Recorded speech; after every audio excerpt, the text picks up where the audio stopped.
nós estamos aí no último culto do ano. Chegamos, digam aleluia aí. Lê comigo aí, gente, Eclesiastes 7:8. Eclesiastes 7:8.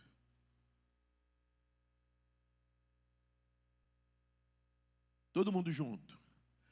Melhor é o fim das coisas do que o seu princípio. Melhor é o paciente do que o orgulhoso. No termo ali, na NAA, está melhor a paciência do que a arrogância. Bem, deixa aí, não tira não. Pelo final desse texto, ele está falando de coisas materiais ou de coisas humanas? Presta atenção, hein? A minha pergunta. Melhor é o fim das coisas. Que coisas são essas, mano? A construção de um prédio? A compra de um carro? Melhor é o fim das coisas. Fala, pai, o senhor acertou, como sempre, um homem inteligente que eu tenho a quem puxar.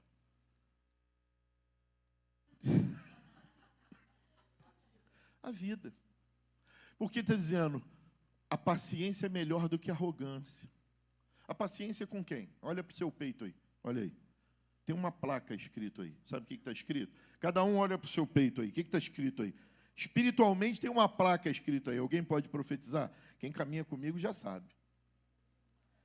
Em obras, em construção. Esse ano você vai ler, anote aí. Não nascemos prontos. Anote o nome do livro. Não nascemos prontos. Pastor, esse livro é de qual teólogo, é de um teólogo, de um professor de filosofia chamado Mário Sérgio Cortella. Não nascemos prontos.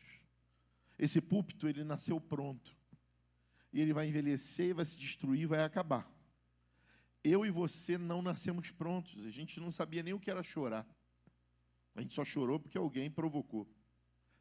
No início da vida, a gente não sabia nem o que é rir. Conta uma piada para um neném e vê se ele vai rir. Ele só ri em 2 momentos. Quando tentam amamentá-lo ou quando ele está pressionado e se libera. E aí eu me aliviei. E a gente foi aprendendo. O problema é que algumas coisas que aprendemos nos desconstrói para Deus. E é isso que a gente precisa identificar, reafirmar e não ter medo de dizer que o meu problema não é mulher, o meu problema não é dinheiro, o meu problema não é poder, o meu problema é o meu gênio. Não é isso, pai? É melhor não entrar numa briga. Como é que os velhos diziam, os antigos? Me ajuda aí. Dou um e uma. E aí eu aprendi com um filósofo da Igreja Casa e Vida que disse, pastor, nunca comece algo que não terminaria, ou que você não consegue terminar bem. Pastor Ulisses. Então eu viro as costas. Tudo que eu identifico que se eu entrar nisso aí não vai ser bom, eu desvio. Eu desvio. Porque o problema da minha carne não é mulher. Nunca foi, nunca será. O problema não é poder. Nunca foi, nunca será. O problema não é dinheiro. Tudo que eu não tinha na igreja a qual eu me aposentei era problema com poder e com dinheiro. Não mesmo. A igreja metodista é uma mãe para os seus pastores. Casa, água, luz, telefone. Eu tinha aqui pelo menos 3 pessoas que foram meus tesoureiros. A Márcia já foi tesoureira também. É uma mãe. E a gente está aí, ó. O que será? Já estou feliz porque falaram, o ar lá da frente queimou. Eu já vim de lá e a Marisa, o que está com essa carinha, pastor, de preocupado? Eu fui lá, voltei, não tentei ligar, né?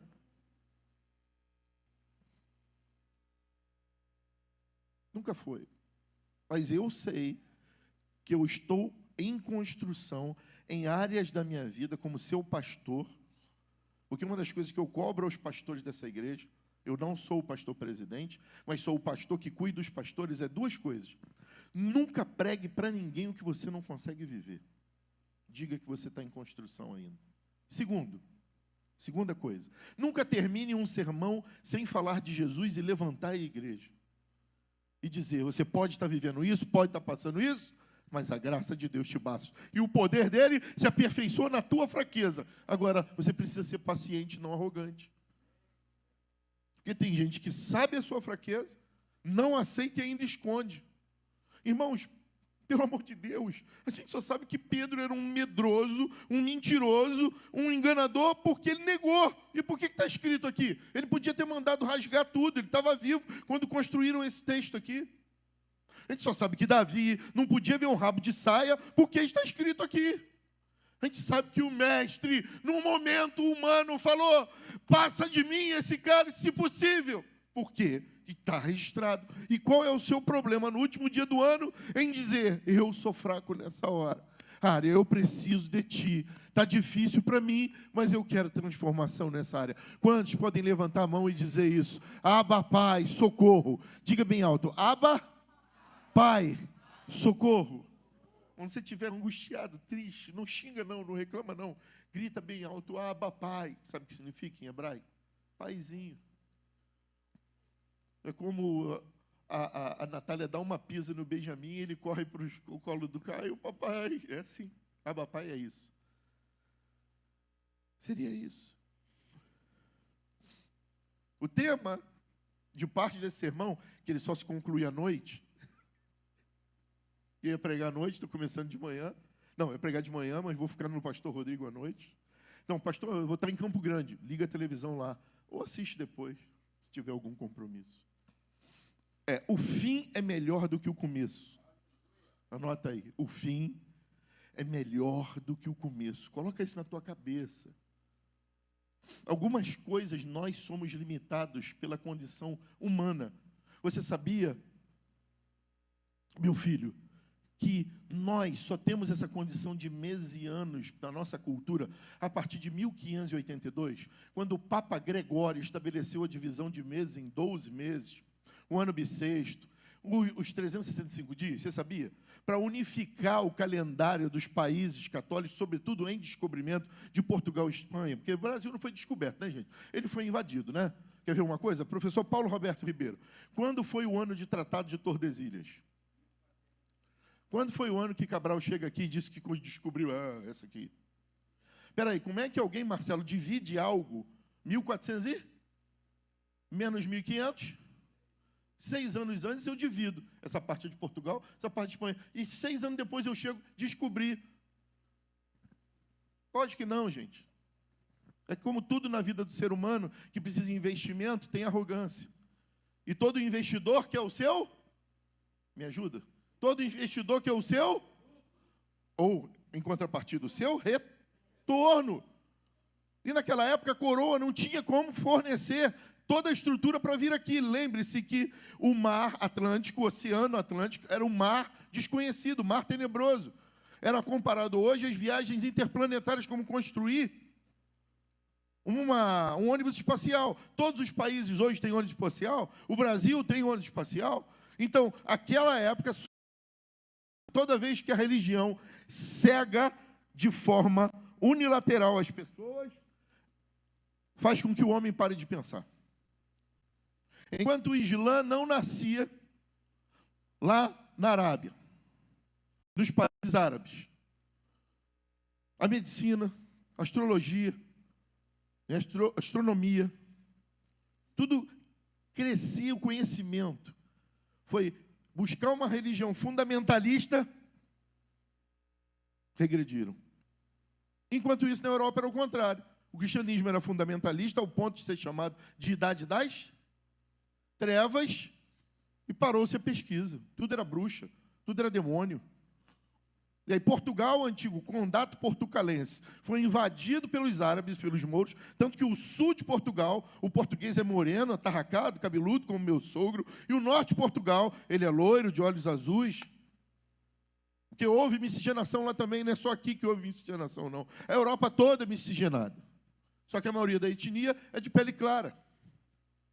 Mas a Europa toda é miscigenada. De bárbaros, de mouros, de tudo que você possa imaginar. E a Espanha também. Não existe na Espanha um lugar chamado Córdoba? A saída do mar Mediterrâneo se chama Estreito de Gibraltar, tudo palavras árabes. E a caravela, astrolábio, bússola, tudo foi um legado dos árabes para a Península Ibérica. E a história que te contam, Davi, na escola, não é verdadeira. É a história de dois vencedores. Brigou dois homens, um matou o outro. Quem vai contar a história? O que matou. E o problema do ser humano, desde o início da sua criação, depois da interferência de Deus, quando Deus falou, agora segue, o caminho é esse, só não toca aqui, é a narrativa. Quem detém a narrativa detém o poder dessa terra.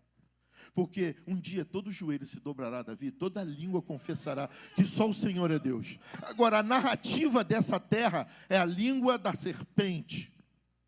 Como estamos escutando narrativa o dia todo aí na televisão. Mas a nossa justiça, diz Efésios, não vem da carne nem do sangue. Ou é contra homens e contra mulheres. Existem pessoas no poder incorporadas de potestades e principados. E querendo ou não, nosso papel como igreja é pedir libertação. É pedir, Senhor, salva essa nação. A igreja, ela só tem um lado, levar todos para o céu. E, seu João, eu sei que a live não vai bombar e ainda vão me chamar de em cima do muro, mas é Bíblia. Quanto maior for o pecador, maior deve ser a oração da igreja por ele.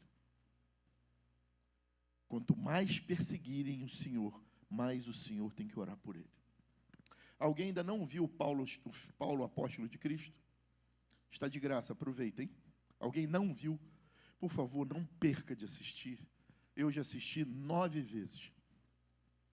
E a última cena, antes dele ser decapitado, me marca. Ah, já contou o fim. Você já leu a Bíblia, né? Pô, Paulo foi decapitado. Para você ser novidade, misericórdia. Se eu dei spoiler para alguém, como Paulo morre, tirando o Anderson, que está caminhando agora, o seu João está caminhando, né? Outros aí estão caminhando, misericórdia.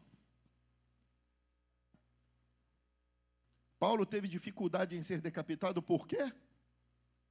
Os seus acusadores, os seus perseguidores, quem o prendiam, quem era o seu carrasco, apaixonado pela alma de Paulo.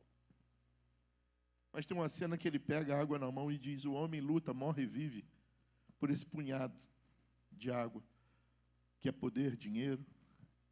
Mas olha a imensidão do mar. É isso que a gente tem na eternidade. É isso que Deus tem para nós. O que a gente pode pegar é só um punhado nessa terra.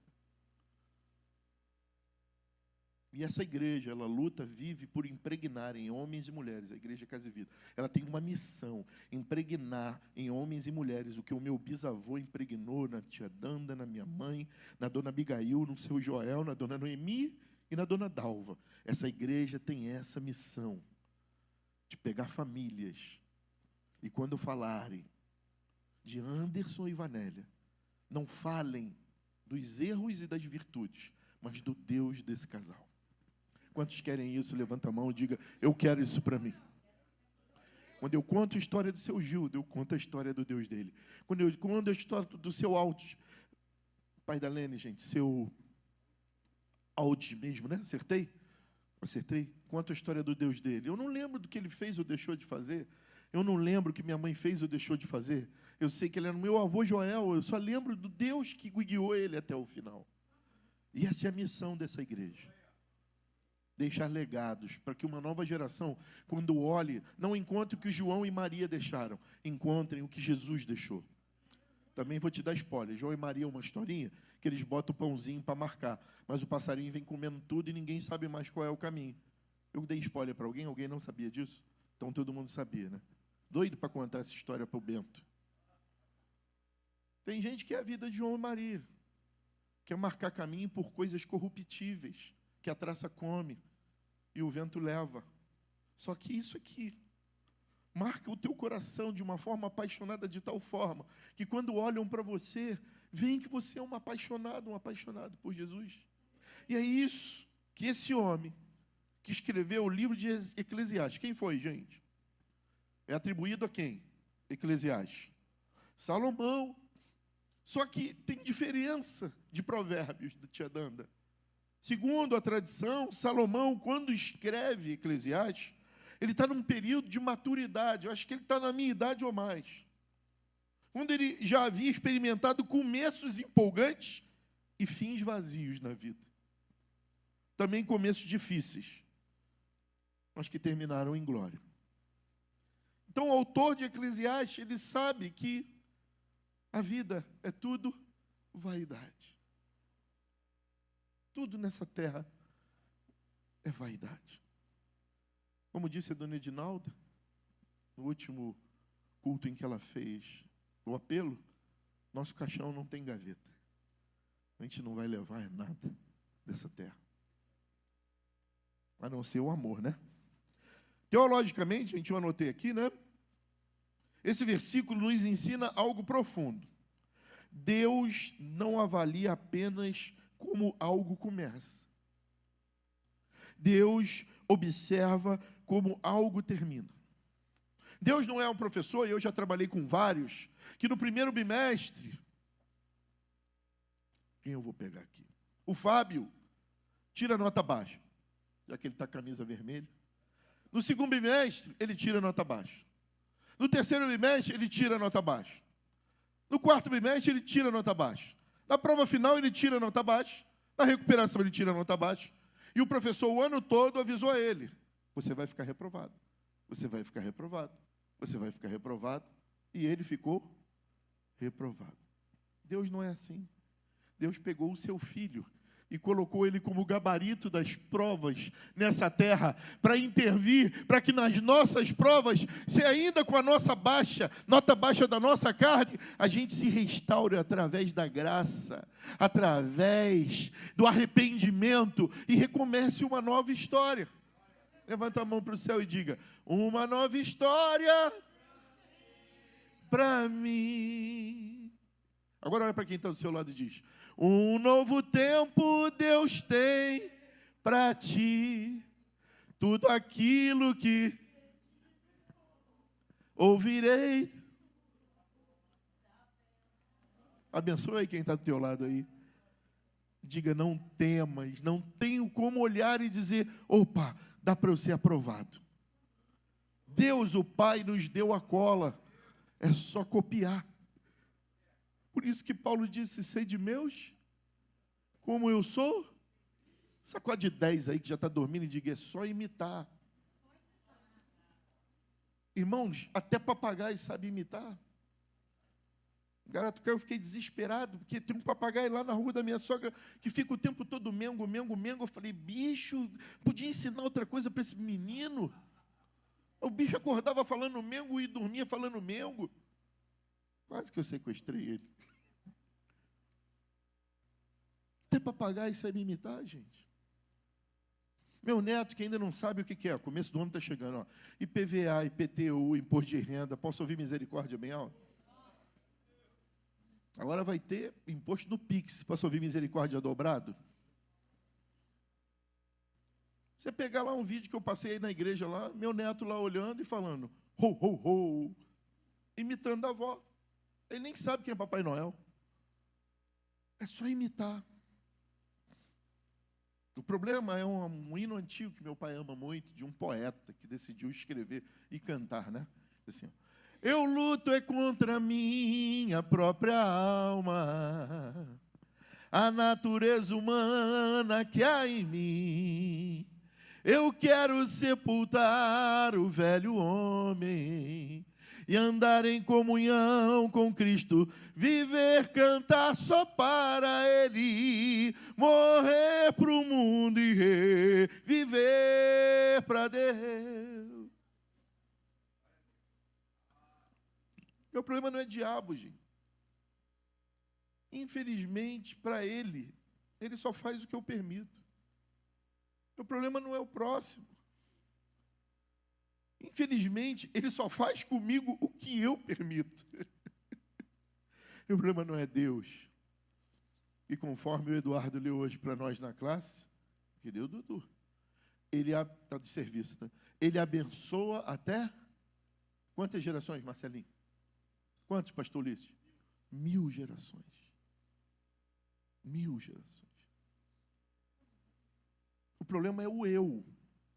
E Duda, tem igrejas aí colocando aí que nós somos o eu de Deus.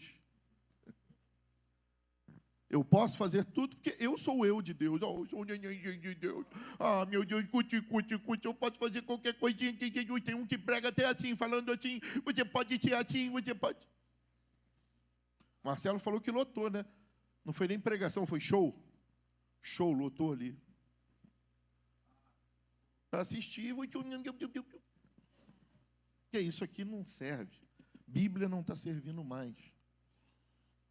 E está se cumprindo que o amor de Deus está se esfriando. Espera aí. Marcelo, o amor de Deus pode se esfriar lá no mundo? Não, porque não sabe o que é o amor de Deus. Quem sabe o que é o amor de Deus? A igreja. Então, quando diz que o amor se esfriaria, seria onde, Márcio? E como que é isso? Eu paro de cantar, eu paro de vir à igreja, eu paro de dar dízimo? Não, não é isso. É que eu passo a amar mais a mim e as minhas vontades, que eu falsifico esse Deus e crio um Deus, um totem, a minha imagem, a minha semelhança, e eu passo a pregar e a dizer, e um bando de gente vem atrás, porque os crentes não estão querendo pastor para indicar o caminho, estão querendo heróis para levá-los para o caminho. É diferente. Leia o Salmo 23 em casa. O pastor vai lá, leva para comer e leva para o aprisco e tchau. O resto a ovelha decide. Mas é fácil. O problema do Brasil hoje é até esse. O povo não identificou, né, que é ele que é o supremo poder na terra do Brasil. Então está esperando um herói. Agora vem Cabral, me ajuda. Ih, não, Cabral não deu. Agora vem Dom Pedro I. Ih, agora não deu. Agora vem Getúlio Vargas. Ih. Todo mundo que está no poder tem o rabo preso com algum lugar, porque nós nascemos para ser colônia de exploração. Esse país nasceu para ser explorado. É o papel dele no mundo, vender comida. Veja o filme Vida de Inseto, que você vai entender. São poucos gafanhotos, mas as formigas não entendem. Pega seu filho, seu neto, sua neta, bota lá, senta e assista. O povo está preocupado em outra coisa, né?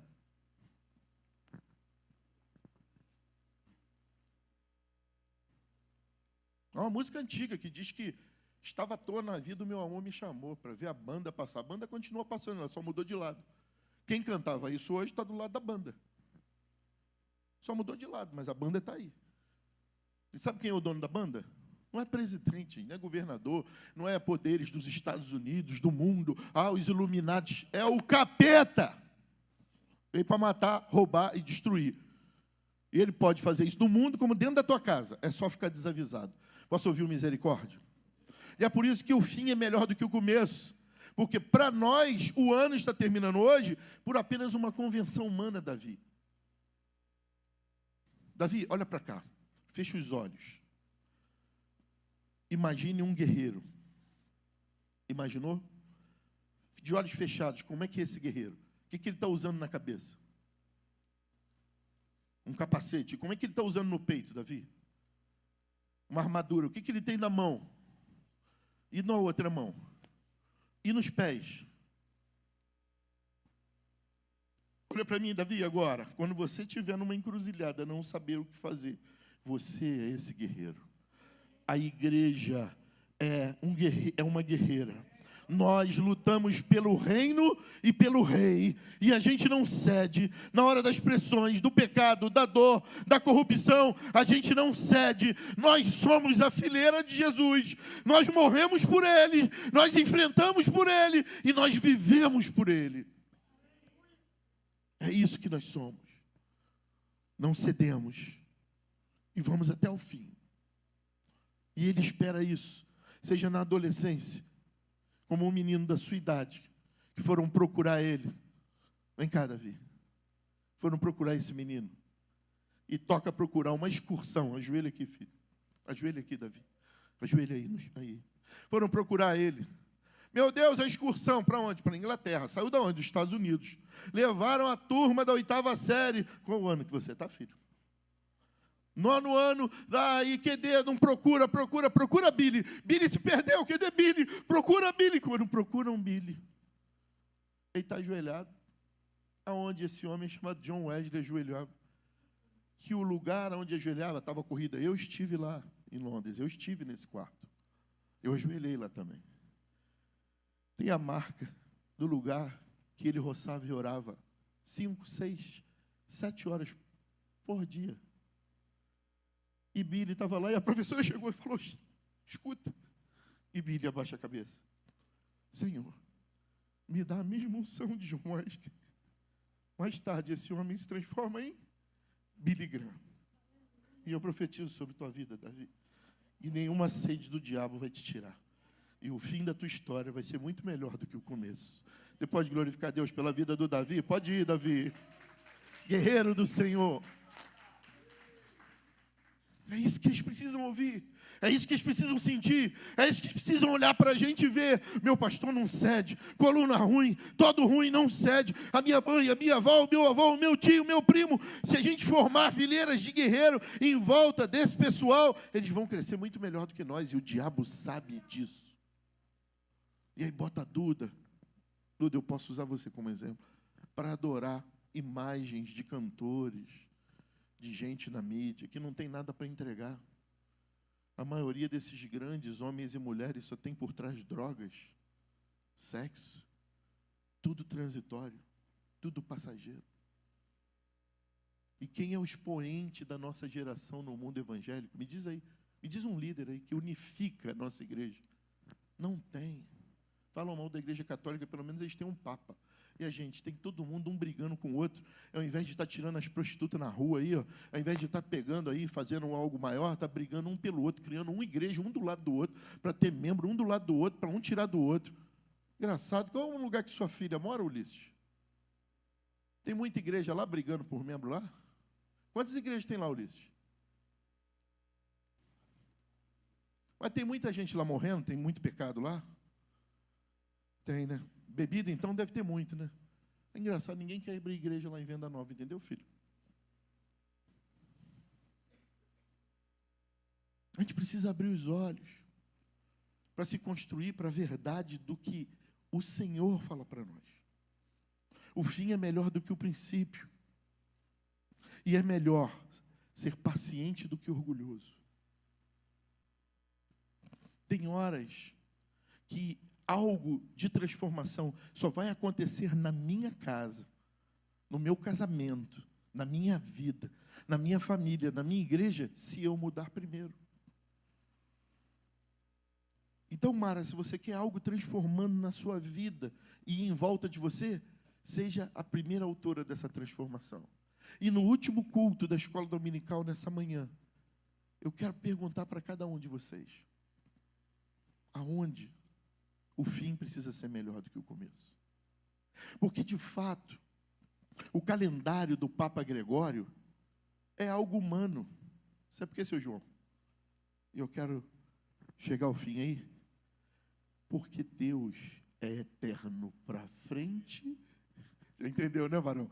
E é eterno para trás, Anderson. Ele vê 100 anos de vida a nós como uma vírgula te dando. Ele olha e fala assim, meu Deus do céu, eu estou dando tudo, dei meu filho para morrer. É só imitar ele, é só imitar ele. E aí, gente, na Bíblia, tem vários exemplos assim, ó. Jó começou próspero, amém ou não amém? Mas terminou restaurado. José começou num poço e terminou em um palácio. Começou num poço por quê? Não sabia guardar segredo. Ganhou uma túnica diferente dos irmãos. Deus deu o sonho para ele e ele veio, em vez de guardar segredo. Gente, eu vou governar sobre todos vocês. E olha a túnica que papai me deu, hein? A de vocês é do Botafogo, a minha é colorida. Botafoguenses jogaram tudo ele no poço. Como é que José fez lá, perante o faraó? Falou com quem devia, na hora certa e no momento certo. Aprendeu a dominar a língua. Levanta a mão para receber algo que eu já recebi na minha vida. Tudo que acontece na tua vida, até de mal, é para você sair melhor. Não reclama não, fica firme, é só ensinamento. Agora seja paciente e não orgulhoso. Porque senão você vai passar por 10 ensinamentos, 10 provas, 10 problemas e não vai mudar. Lembra do irmão Lázaro que morreu na Covid? Tem um hino dele que eu gosto muito, que diz assim: vou passando pela prova. Por que ele passava pela prova dando glória a Deus? Porque ele identificava, isso aí é para eu deixar de ser isso. Isso aí é para eu deixar de ser isso. Gente, olha para cá, se tinha alguém ansioso nessa face da terra, era eu. Né, tia Danda? Se tia Danda me chega assim, eu tenho que te contar um negócio, mas não posso falar agora. Marcelo, eu passava mal. Talismã, eu ficava, não, mas fala agora, fala agora, fala agora. Ao primeiro filho, 7 meses para vir. Depois nasce sem a campainha da garganta. O segundo, meu pai já contou aí, né? 2 anos para começar a andar. A pastora, vocês sabem o processo. Ainda bem que terminou na pastora. Aprenda a esperar. Foi a palavra para mim. Tudo que acontece com a gente, irmãos, tudo que acontece, tem um porquê. A gente só precisa identificar. Eu não vou falar de você, eu vou falar de mim. A maioria das vezes foi para me tornar alguém melhor. Até as dores que eu passei, até a perda da minha mãe, foi para me transformar em alguém melhor. Alguém que pense mais no outro. Alguém que pregue mais o nós do que o eu. Antes eu li a Bíblia, Anderson, para preparar um sermão, Breno, pensando em você. O que eu vou falar para aquele povo? Agora eu leio a Bíblia. Senhor, o que tu tem para mim? Para, através da minha vida, falar isso. Pô.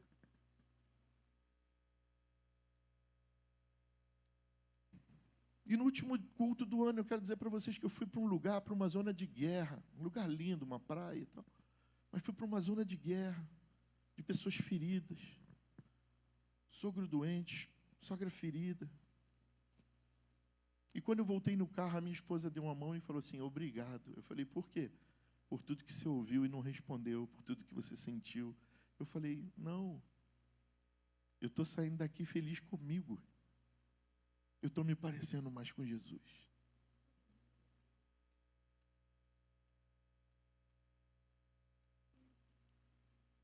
A gente canta coisas lindas desde a antiguidade, não é? Sim, eu amo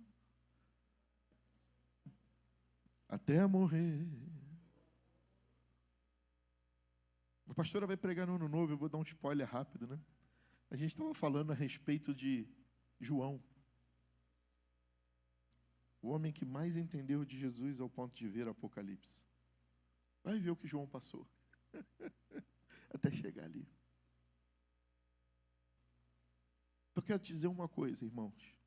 Com 55 anos, 27 anos de ministério, quanto mais próximo do altar, quanto mais o coração jogado nele, a responsabilidade é maior.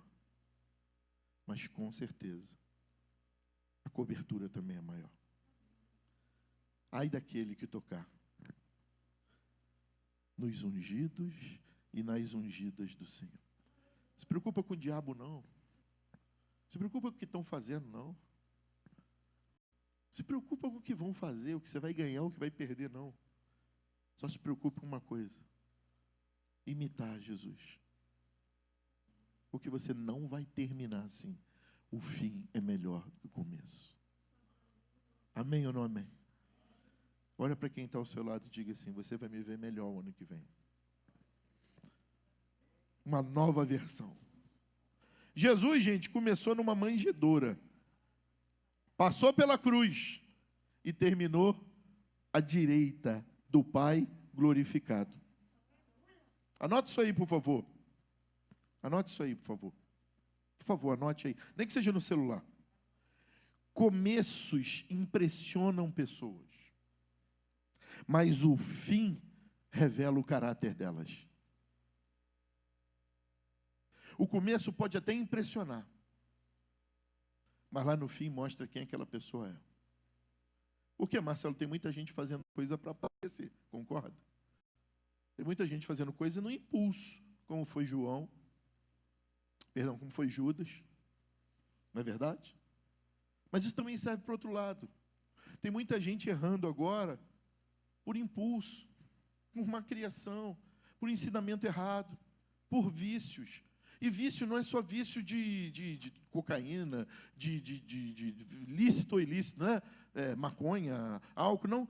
Tem gente que tem vício de falar mal dos outros, porque viu o pai e a mãe falando mal dos outros a vida toda. Foi criado nesse ambiente. Por isso que Jesus disse, todo aquele que não deixar é pai e mãe, você tem que deixar hábitos ruins e começar hábitos novos. E esses hábitos novos você só encontra na palavra dele. Irmãos, eu quero fazer um exercício com a igreja em 2026. Eu quero olhar para as pessoas e pensar sempre o melhor delas, mesmo que elas estejam tramando o pior para a minha vida. Quantos estão nessa aí? Levanta a mão. Irmãos, eu quero estar liberto, eu quero estar livre, eu quero colocar a mão em enfermos e eles serem curados, eu quero colocar a mão em endemoniados e eles serem libertos, eu quero colocar a mão na pior e desenganada doença e ela ir embora. Eu quero ver morto ressuscitar, mas para isso, mais próximo de Jesus e mais distante do mundo. Quantos concordam? Diga glória a Deus. O problema é que todos estão esperando um representante, e esse já veio. O nome dele era Jesus de Nazaré, para nós, o Cristo. Você é um alvo, Anderson, na tua casa de libertação. Você, Danda, é um alvo na tua casa de cura. Você, Marise, na tua casa, vai bater o pé, herpesporose, seja o que for, sai em nome de Jesus. Toda a autoridade nos foi dada no céu para a terra, através de Jesus Cristo, e nós temos que viver isso na nossa casa e na nossa vida. A nossa casa não é celeiro de doença, a nossa casa não é celeiro de dor, a nossa casa não é celeiro de tristeza, a nossa casa é o lugar onde Jesus nasce todos os dias, é Natal todo dia, e aonde Jesus está, o diabo não pode ficar. Ah, pastor, nem tudo é diabo. Sim. E nem tudo a gente deu brecha. Sim. E nem tudo é espiritual. Sim. Concordo. Senão tomaria uma Novalgina e a dor de cabeça passava. Ah, toda dor de cabeça é do inferno. Não é. É o pernil que você comeu demais, atacou o fígado, diga misericórdia. É Procast, antinol, me diga aí. Me vai dizendo aí. Tem coisas que são da carne. São coisas que são do organismo. Quando a pastora teve o segundo câncer, não perguntaram a ela, vocês têm que ver se tem algum pecado seu na pastora, na tua família. Essa é uma pergunta antiga, né? Perguntaram ao Jesus, quem pecou, ele ou a família? Jesus falou, ninguém, é para a minha glória ser manifestada. O que o senhor está falando então? Naquilo que for, não pode ficar. Entendeu ou não entendeu? Então põe a mão no teu peito aí. Diga, eu, 2026, não aceito aquilo que for do mal na minha casa, na minha vida, em volta do meu lar, eu não aceito. Bate o pé e diz, em nome de Jesus, sai. Não dá mais. Não dá para fazer ninho mais na nossa cabeça. Não dá mais para ficar plantando coisa, não. Que atrapalha isso. Sentimentos que botam isso. Não dá mais para conviver com alguns sentimentos.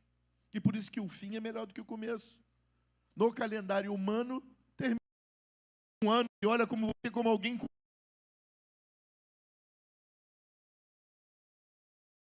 dele.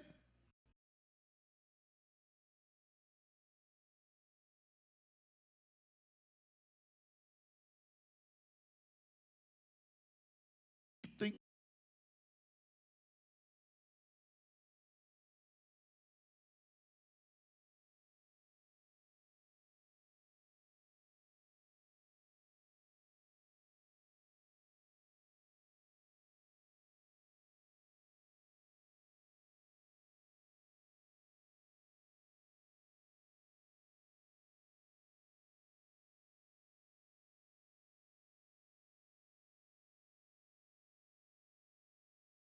almoçar, é um dos compromissos que eu fiz também lá onde eu orei esse final de semana, essa semana, né, no Natal, que eu quero... Para mim é fácil, minha esposa está comigo, meus filhos estão comigo, eu saio daqui e vou almoçar.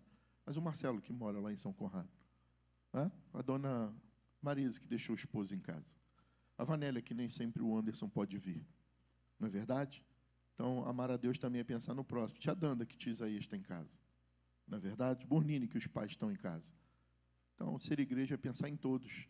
né? O Fábio, que vai para uma terra tão, tão distante com a Aline, chamada Campo Grande. Desculpa. Põe a mão no teu coração.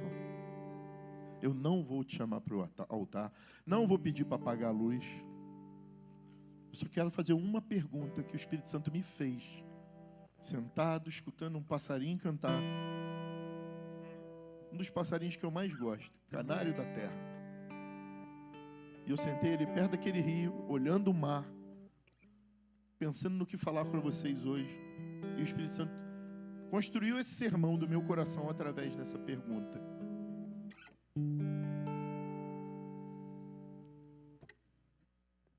Qual é o fim das coisas que precisam mudar na tua vida? Quando vai ser esse fim? Quando é que você vai começar a trabalhar para isso? Mas antes disso, a gente precisa identificar o que precisa ter fim. O que precisa acabar. É fácil identificar, Thales. É só você pensar em você e em Jesus.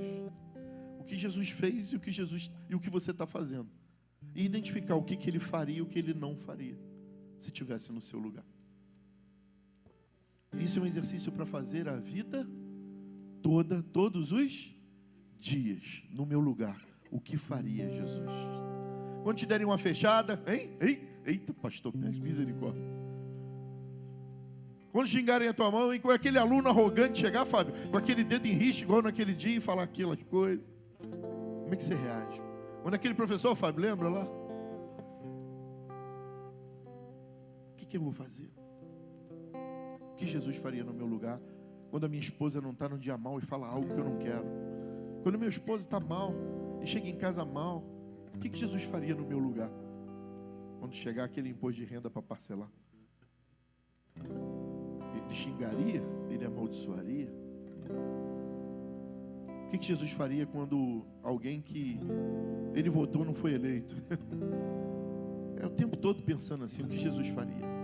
Mas de fato agora, eu queria que você pensasse em algo urgente. Algo que você sabe assim, é latente, eu preciso deixar isso. Seja o que for. Eu quero que você saiba uma coisa. Antes de orar, abre o olho e olha para mim agora. Eu quero falar olhando nos olhos de vocês. Olha para mim agora. Olha para mim. Eu quero olhar nos olhos de cada um de vocês. Mara, olha para mim. Olha para mim. Seu Paulo, olha para mim. Deixa aí, depois pega. Ana, olha para mim, depois a gente pega. Olha. Eu quero que vocês saibam de uma coisa. Jesus está ouvindo a gente agora. Ele conhece os nossos sentimentos. Ele sonda o que está mais profundo do nosso coração. E Ele sabe que está doendo. Que no fundo eu e você não queremos mais isso, mas às vezes essa desgraça dessa carne grita mais. E Ele está de braços estendidos. Eu não quero que você fale alto. Não é arrogância de você contar para qualquer um, porque aprenda uma coisa, tem coisa que a gente só confessa para Deus. Nem para o melhor amigo a gente fala. Mas Ele está querendo te ouvir agora. Então, abre o teu coração. Eu não sei se você está sentindo o que eu estou sentindo, mas Ele está. Eis que estou à porta e bato. Quem sabe não seja o meu último dia aqui na terra. E a hora da gente acertar. Ainda há tempo. O fim sempre será melhor do que o começo.